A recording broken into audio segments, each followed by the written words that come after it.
Hello दोस्तों, नमस्ते। देखिए, जो बाण भट्ट था, ये बिहार से था। बिहार और भट्ट लग रहा है ना, तो भट्ट भट्ट लग रहा है, तो ये ब्राह्मण फैमिली से था। ठीक है। कश्मीर में भट्ट पाए जाते हैं, लेकिन वो इस्लाम में कन्वर्ट करा लिए गए हैं आराम आराम से, आराम आराम से। उनको पता नहीं था उनको। ठीक है। और बिहार में भी कुछ भट्ट पाए जाते थे। तो भट्ट जाति, जो भट्ट वंश है, या कहें ब्राह्मणों में भट्ट गोत्र, उससे ये संबंधित था, बाण भट्ट। और ये हर्षवर्धन का क्या था? हर्षवर्धन जो हरियाणा का शासक था, और हरियाणा में मोस्टली क्या है, मोस्टली जो पावर में रहते हैं ना, हमेशा अब तक जो पावर में रहते हैं वो जाट है भाई। ठीक है। तो जाट लोगों, हर्षवर्धन को कहते हैं भाई जाट, उस हिसाब से। और हर्षचरित और कादम्बरी इसने लिखी है। और हर्षवर्धन के ये शासन काल में उनके दरबार का एक कवि था। ठीक है भाई। तो अगला क्वेश्चन बताता हूँ। राजा शशांक वह शासक, हिंदू शासक था, जो बंगाल का अंतिम हिंदू शासक कहा जाता है शशांक को। इसने क्या किया था, जिस पेड़ के नीचे महात्मा बुद्ध ने ज्ञान प्राप्त किया था ना, उसी पेड़ को कटवा दिया था उसने। ठीक है। इसने क्या किया?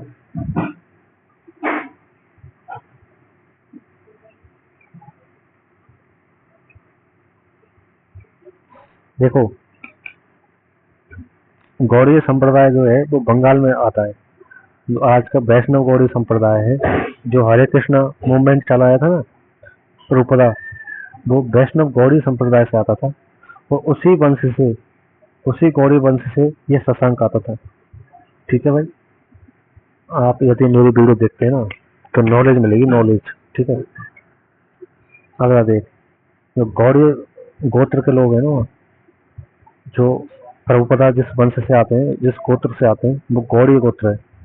हरे कृष्ण मूवमेंट देखा आपने? तो हरे कृष्ण मूवमेंट गौड़ीय वैष्णव संप्रदाय से संबंधित है। ठीक है। तो उसी वंश का ये राजा था शशांक। तो इसके हिसाब से कह सकते हैं वो कैसे था, हिंदू राजा था। और बंगाल में गौड़ीय संप्रदाय बंगाल में मिलता है, तो बंगाल का हिंदू राजा था। ठीक है। जिसने 7वीं शताब्दी में अंतिम चरण में बंगाल पर शासन किया था। और मालवा के राजा देवगुप्त से दुर्वी संधि करके हर्षवर्धन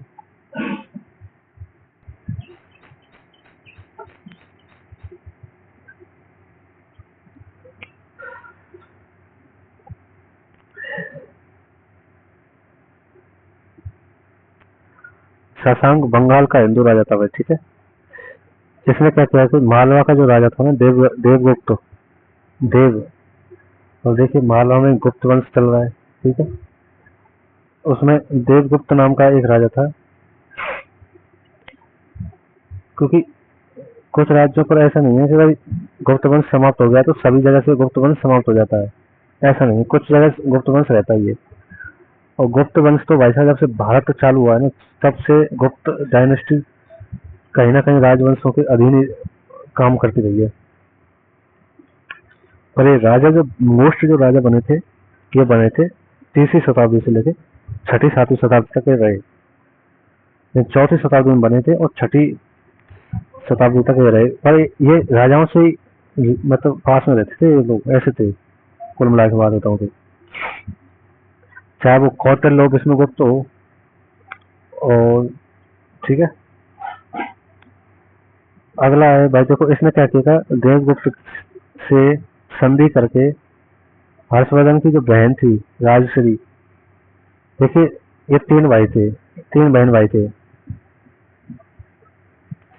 इनके पिता का नाम था प्रभाकरण, बड़े भाई का नाम था राजवर्धन, छोटे भाई का नाम था हर्षवर्धन। हर्षवर्धन को उत्तर भारत का अशोक कहते हैं। इसने बदला लिया था भाई शशांक से और देवगुप्त से। ठीक है।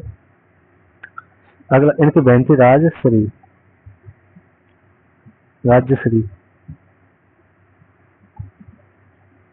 ठीक है। राजश्री का जो पति था कन्नौज के मौखरी राजा ग्रहवर्धन, इनके पति का नाम था ग्रह वर्मन। ये कन्नौज पर शासन करता था। ठीक है, इसको मार डाला किसने? शशांक। कन्नौज को जीतने के लिए शशांक और देवगुप्त ने मिलकर हर्षवर्धन को मार डाला, ग्रह वर्मन को मार डाला।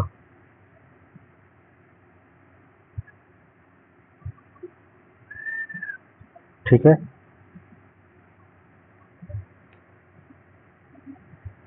ग्रह वर्मन को मार डाला।